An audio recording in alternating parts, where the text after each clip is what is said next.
Welcome to the Salish Sea Fellowship Sunday afternoon service. Our speaker today is Curtis White. You can find more information on our website, salishseafellowship.org. We hope you enjoy this recording, and we hope to see you in person some Sunday afternoon. Thanks for listening. Good afternoon and welcome to the Salish Sea Fellowship. We are a religious community with open hearts and open minds. We embrace the traditional principles of Unitarianism and Universalism. My name is Kendra Golden and I am the pulpit assistant today. Our speaker today is Curtis White. And now we will let our chalice, Dan, if you could come forward.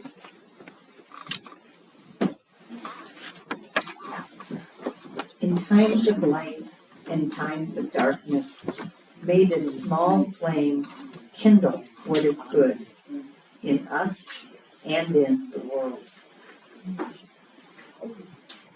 For our reading today, I was thinking about autumn, and I opened a collection of Mary Oliver poems to one entitled Ant Leaf, A-U-N-T, leaf.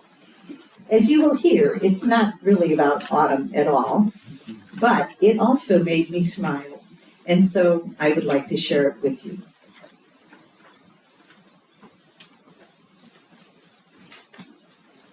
Ant Leaf. Meeting one, I invented her, the great ant, dark as hickory, called Shining Leaf, or Drifting Cloud, or the Beauty of the Night. Dear Ant, I'd call into the leaves, and she'd rise up like an old log in a pool and whisper in a language only the two of us knew. The word meant follow, and we'd travel, cheerful as birds, out of the dusty town and into the trees where she would change us both into something quicker. Two foxes with black feet, two snakes green as ribbons, two shimmering fish. And all day we'd travel. At day's end, she'd leave me back at my own door with the rest of my family, who were kind, but solid as wood and rarely wandered, while she, old twisted feathers and birch bark, would walk in circles wide as rain and then float back, scattering the rags of twilight on fluttering moth wings. Or she'd slouch from the barn like a gray opossum, or she'd hang in the milky moonlight, burning like a medallion. This bone dream, this friend I had to have, this old woman made out of leaves. All right. Thank you.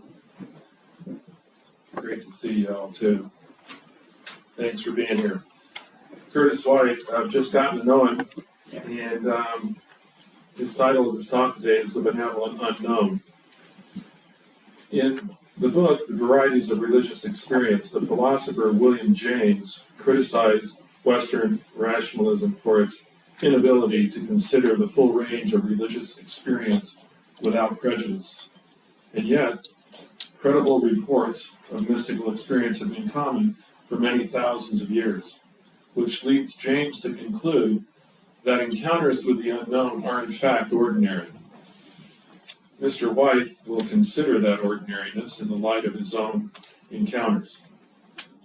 This particular talk will appear in the forthcoming issue of the Tricycle magazine.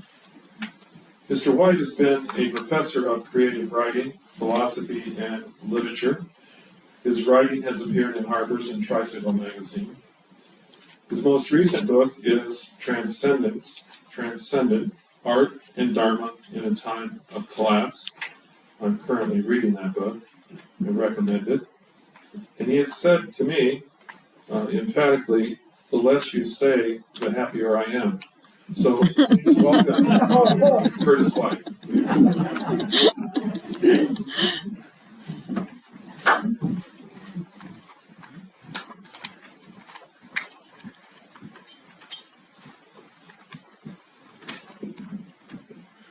Let's see. Can you all hear me? Yeah. Awesome. one day, as a young boy, the great English poet William Blake was out for a walk.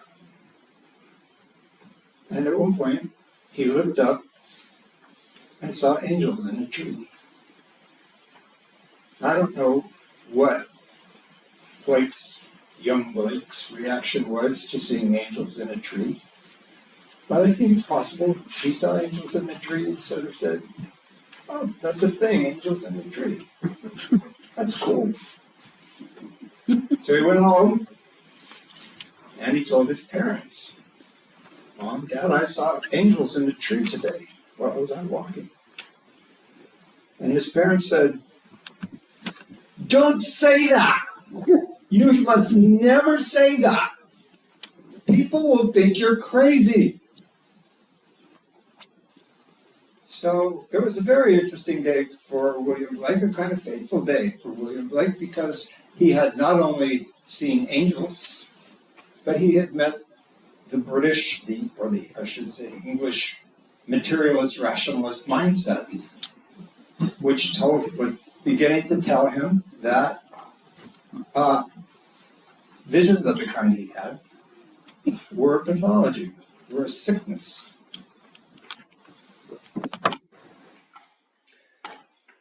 And between these two poles,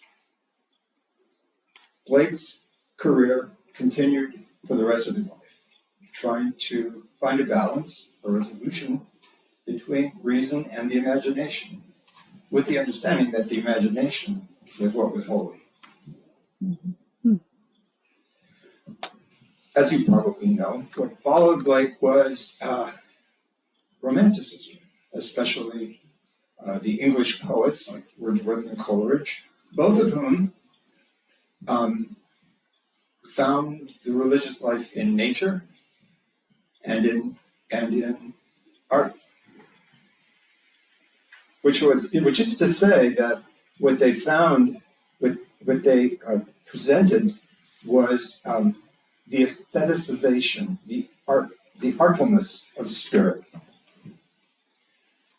And Romanticism would basically take over from the institutional church for a lot of people, would take over the function of providing access to spirit.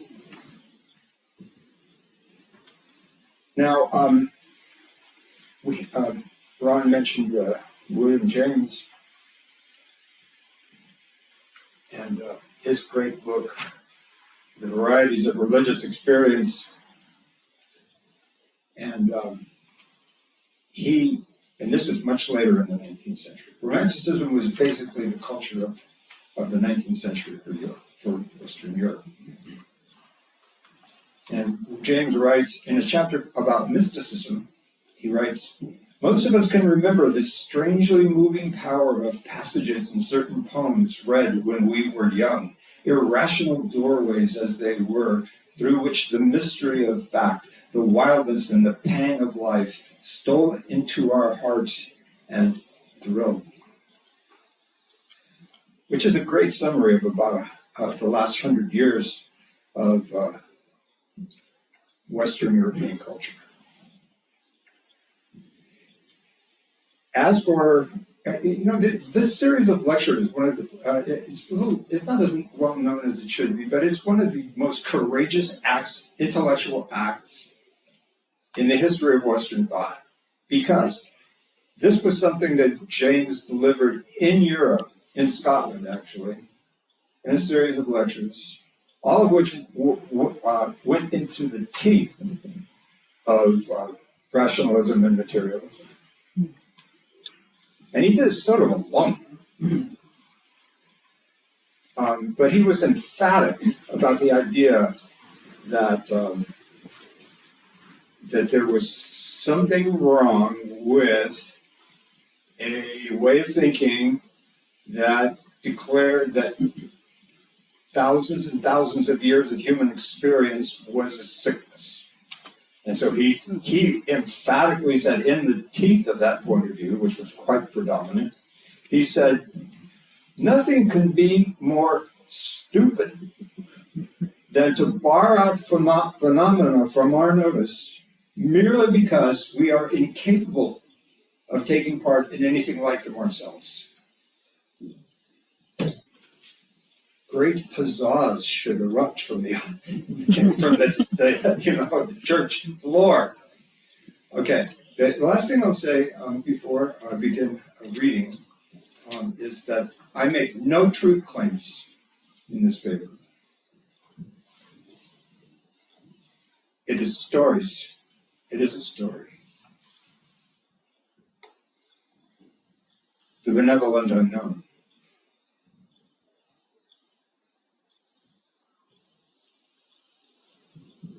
The closed door of my youthful mind was opened by a young woman named Catherine. I'm not sure when we first met. It was probably the fall semester of 1969, our freshman year at the University of San Francisco, a Jesuit-run school. We were taking a class together, and I remember her talking and laughing loudly at the back of the classroom, and then suddenly exclaiming, "Oh, I forgot to take my pill." My thought was, I need to know this person. Soon after, we began hanging out together and then dating. The first night we went out, we returned to my dorm room and were chastely necking when I blurted out, "I love you." I knew it was a bit weird and probably self-defeating, but I was so astonished at the feeling itself that I knew that I had to tell her, because how could I not?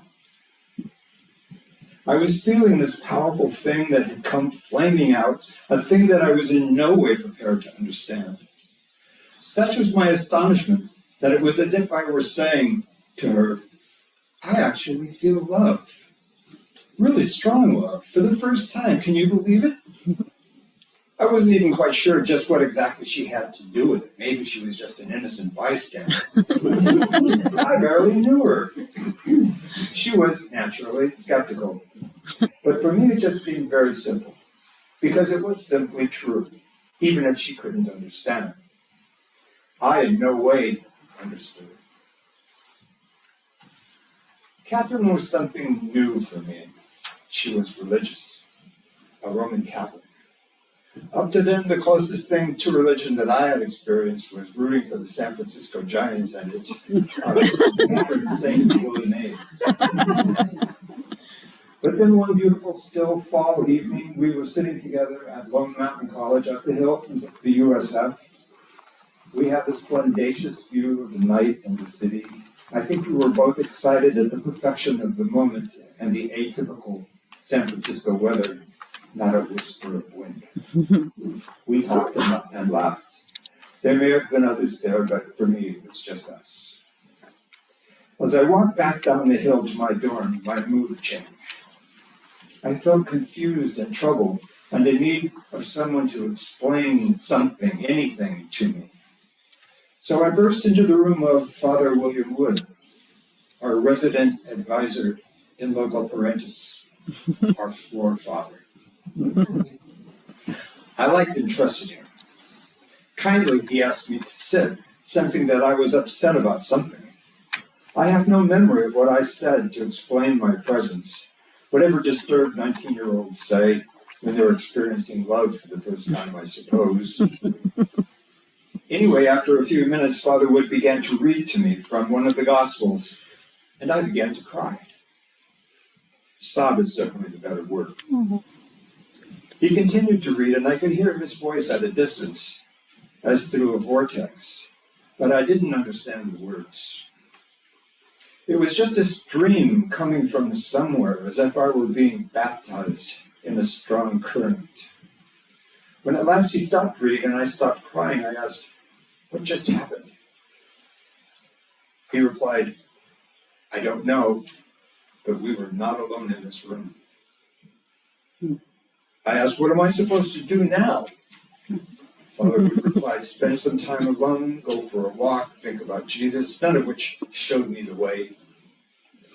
It seemed to me that becoming a Christian would require that I walk through a door of some kind, and in 1969 I was in no mood for joining any institution that wasn't a university in revolt. Still to this day, I have no articulable explanation for what happened. But in thinking about that moment in later years, it seemed to me that the best word for it was claimed. I had been claimed, but in what sense? And by what? Jesus, spirit, something unnameable? I think that anyone who has been claimed in this way finds a semblance of the experience, and sometimes the thing itself, in music and works of art, through a kind of aesthetic mysticism. One is held in timelessness. It is now. John Berger, the great art critic, writes of it like this: the momentary holding, seized by the imagination through the energy of love, realizes a whole, which is outside time. It is the benevolent unknown. This sense of having been claimed was something that would have to work its way in me for many years. I did not feel a need to turn immediately to the suspect arms of the church because I was aware of institutional Christianity's many deficiencies, personal, institutional, and from the beginning, political. Ironically, the slew of scandals involving Buddhist teachers in the West has not prevented me from feeling that I am a lay Buddhist. The saving grace for both religions is that ultimately there is no Christianity and no Buddhism. Existentially, they are barren shells. It seems to me that the most that can be said is that both Jesus and Buddha were intermediaries to something purer than religion. As the Dalai Lama wrote in Ethics for a New Millennium, thus we can reject everything else. Religion and ideology all received wisdom, but we cannot escape the necessity of love and compassion. Whatever the case, as important as he was for me in that moment, even good Father Wood lived much of his life in shadows, and in ways that we are all too familiar with now. While writing this essay, I searched his name on the internet and found this on the Horowitz Law website. Father William Wood was a Jesuit priest for 62 years. During his years of active ministry, Wood served at the University of San Francisco, Bellarmine College Preparatory, and Santa Clara University. According to media reports, the Diocese of Sacramento claimed that allegations were made in 2002, stating Wood sexually abused a minor that same year while at Jesuit high school in Sacramento.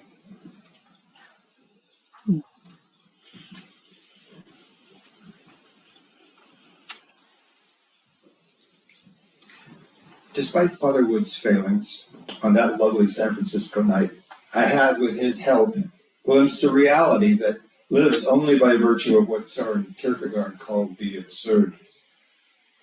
Because what I had experienced was absurd. An illumination had come with the aid of a guide who had sexually exploited those whom it was his responsibility to protect. What's worse than that? What kind of guide can that be? My long ago moment with Father Wood was also absurd in the way that every mystical counter is absurd. I had experienced something coming out of nothing, something without a cause, as quizzical as Aristotle's discovery that causality had its origin in something called an unmoved mover.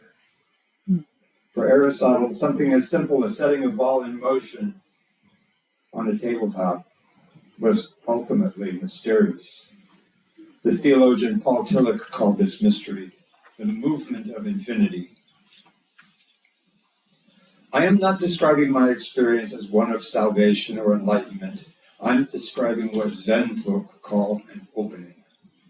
Openings are available to all of us on any day through meditation, to be sure, but also through the arts, ritual, and peak experiences in nature, especially snow-capped mountain peaks, for reasons better explained by Taoist hermits in their mountain caves.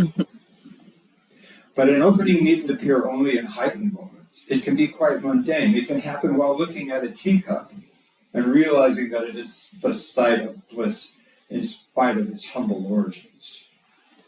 Or in an example given by the Zen teacher Jack Hopner, seeing the flag in the wind and then feeling its flutter inside, joyful in the solar plexus where Manipura's lustrous gem radiates. Whether the best word is chosen, claimed, held, or open, the experience is an invitation to the possibility of something on the other side of this damaged world. After all, Buddhism's first attraction for the West in the 1950s and 60s was that it offered a place, a refuge, something outside of the closure of capitalism, militarism, and scientific rationality. This opening was offered as a clearing, a place we might cultivate as if we were considering the arrangement of a new garden or an old garden in a new year. It's a place where, in Gerard Manley Hopkins' words, nature is never spent. There lives the dearest freshness, deep down things. I didn't tell the story of my dorm room conversion to anyone for over 50 years. I always felt that talking about it would diminish its meaningfulness, so I simply held it close. It was my private assurance that life was something more than the feeling of empty abandonment. I've long thought that experience was my first encounter with the beyond. Just that. But I've remembered something. When I was a child, my sisters and I had a little portable record player on which we played children's tunes, Walt Disney records or whatever they were. We also had just a few 78 RPM records made of brittle shellac that had once been my grandmother's. One of these 78s was a recording of Chopin's Military Polonaise. I played it many times because there were moments where it felt to me as if I were being shown a different world. There was the world of our little suburban home, but then there was also this music, which seemed to say that there were other worlds, stranger worlds. This was not a thought, but a feeling, an uncanny feeling, something like vertigo. Technically, I think this feeling came from Chopin's modulations in key. Any God worthy of the trouble is in a minor key. I have to say, I like that phrase. Any God worthy of the trouble is in a minor key. These tonal shifts seemed to slide against each other, but not smoothly. And what was this other thing that I felt? Sadness? Military, the Polonaise may be, but there is also sorrow there. Was Chopin revealing to me the fact that there is suffering, as in the Buddha's first noble truth? Because this feeling wasn't related to any experience I had personally had. It was more like a visitation from the Holy Ghost of sadness. I don't want to make too much of this childhood experience. I merely think that it opened my mind to the possibility of something that I would come to know more intimately through the arts and through encounters with something unnameable. Intimidating though it was, I look forward to learning more about this Chopin and his mysterious music, because mysteries protect the saint. And then 50 years after my experience with Father Wood, I had a bookend experience right here in town. In 2021, I was doing a 5-day virtual meditation retreat led by Kittasaro and Tanisara of Sacred Mountain Sangha. During long periods of meditation, over the course of a few days, the monkey mind, what Buddhism calls the monkey mind, that wants to dodge and dart on anything other than the meditative task at hand, gives up. The monkeys come down from the trees where they've been jabbering and sit on the ground, exhausted. The focus of the retreat was Kuan Yin, or in Sanskrit, Avalokiteshvara, the bodhisattva of compassion. I was not yet comfortable with thinking of these figures in the Mahayana pantheon as in any sense real, and I kept asking and wondering, Kittasaro, What do you mean by Kuan Yin? Are you saying that she is a real being, a personification of something, a metaphor? What? My rational mind needed answers. And then this happened. During a 2-hour break between sessions, I thought that I would go for a bike ride, and during this ride I would think about who or what Kuan Yin was. It was as if I set out hoping Kuan Yin herself would speak up. For me, riding a bicycle often provides a sort of chemical shift, dopamine, whatever, that can lift my mood and solve problems and questions, especially when I'm stuck while riding. Well, then maybe it could also summon bodhisattvas. Wouldn't hurt to try. So I was cycling down a steep hill on a road through Fort Townsend State Park, which you all know, when I saw below me an older woman on the right side of the road with a dog on a leash and a man on the left side of the road walking unsteadily and drifting towards the center of the road. I didn't want to frighten him as I barreled down on him, so I slowed and called out loudly, "Coming up," hoping that he would move further to the side of the road. Unfortunately, my shout only startled him. He stumbled forward, lost his balance, and fell face first into the road. I stopped to make sure he was okay. His face was still on the road, and his arms reached out helplessly, uncontrollably. He could not stand up on his own, so I put my bike down and tried to raise him. I assumed that he had had a stroke recently and was relearning how to walk. We needed to get him off the road as quickly as possible, but his wife was insisting that he get up on his own, saying, like some zealous personal trainer, "Come on, get up, use your arms." That wasn't happening. I said to her, "Take his arm and let's get him up." We slowly got him to his knees and then to his feet. The extraordinary thing was that when he stood and I looked into his face, glasses askew, dirty, humiliated, and in pain, I felt this profound sense of love for him. And I said, "You're okay now, brother," and embraced him. Stranger yet, I felt incredibly happy and grateful to him for this chance. It didn't feel like my actions were a consequence of being a good person, acting out of ethical duty. It felt more like the man and I had stood together in communion, lost in a shaft of sunlight, in T.S. Eliot's phrase. It was a moment of complete connection. Who was he? Who was I? Didn't matter. For his wife, though, this must have seemed a little strange. Help him up, sure, but call him brother and hug him? Not exactly the masculine American way, the "ah, shucks, ma'am, you're welcome" way. Later I was thinking about my experience and enjoying the memory of the feeling, and it occurred to me that since I had been asking who is Kuan Yin for the last few days, specifically on this bike ride, perhaps she had answered me. She said, "This is who I am." A little sly wink here, perhaps. And this is also who you are. Because it was not as if a literal God had appeared before us, like the Holy Ghost coming to Paul on the road to Damascus. As Tibetan deity practice suggests, we were the deity, this suffering man and I.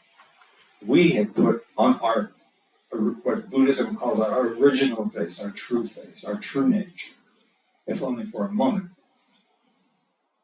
We had become who we really are, or as close to that as I have any hope of coming, and what remains of what Dogen called my time being. Dogen is the original Japanese Zen teacher, which is all pretty remarkable if you consider that nothing special had happened. Not really. Nothing at all. That was its beauty. That's really sort of the end of the piece. or at least it will appear in Tricycle, but there is a kind of a postscript that I want to share with you all.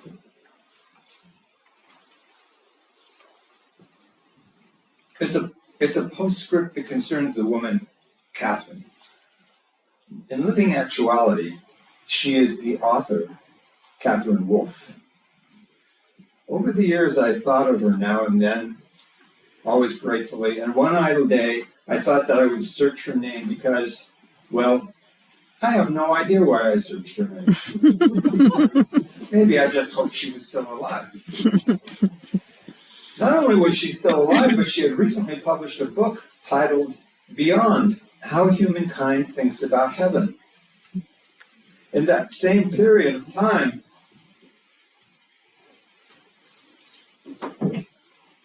negotiate this water. In that same period of time, I had published a book titled Transcendent. At the same time. What's more, the titles of the first two essays in my book begin with the word beyond, which is the title of her book. I couldn't believe it. I hadn't spoken to her in 50 years. Wasn't this what Carl Jung called synchronicity? Weren't our books circumstances meaningfully related but lacking a causal connection? Were my first love and I at last married? Yeah, but I mean, come on now, this blew my rational mind's mind. And here's Catherine's book. Oh, that's so cool. Blew my rational mind's mind. So I contacted Catherine's agent and asked her to forward a message, edited for present purposes. Catherine, this is pretty weird. I just published a book titled Transcendent, A Defense of the Beyond. I'm amazed that we were writing much the same book at the same time, and now we are, after 50 years, once again in contact. I walk around smiling at how wonderfully strange that is. And she replied, Dear Kurt, your words mean a great deal to me, so thank you. It never ceases to amaze me how certain people walk through our lives and say something that wakes us up. I call those moments angelic visitations, because why not? So here's my angelic visitation joining Blake. I sent her a copy of Transcendent, and she later commented on it. She said, I especially resonated with your exploration of Mahler and his music. For the summer of 1970, back when I knew you in person, I was a program girl at Tanglewood. One Sunday afternoon, the Boston Symphony Orchestra played Mahler's Ninth Symphony in the packed concert pavilion, surrounded by lawns crowded with people. After they finished, the music hung in the air, and nobody moved or made a sound for 5 minutes. I've never quite gotten over it, and don't want to. It took me to a place I knew from spending 15 months in a body cast as a kid, and staring for hours at the Pacific from the seawall at Ocean Beach as a teenager. If I ever write another book, it will be about that place. That place, the place of happy endings. Thank you all very much. I hope that was my first student, buddy. I hope I did okay.